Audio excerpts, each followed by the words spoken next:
I'm filming from Cedar Rapids, Iowa, where destruction fills the air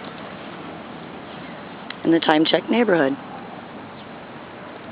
For people who have left their houses, abandoned their houses, and now I want to show you something.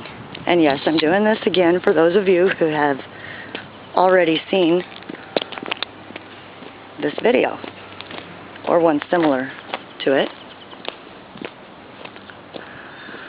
In this house, which is finally, well, it kind of looks like cement.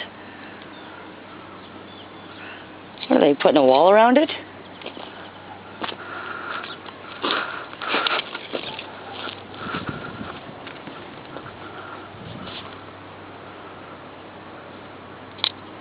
And this house is disgusting.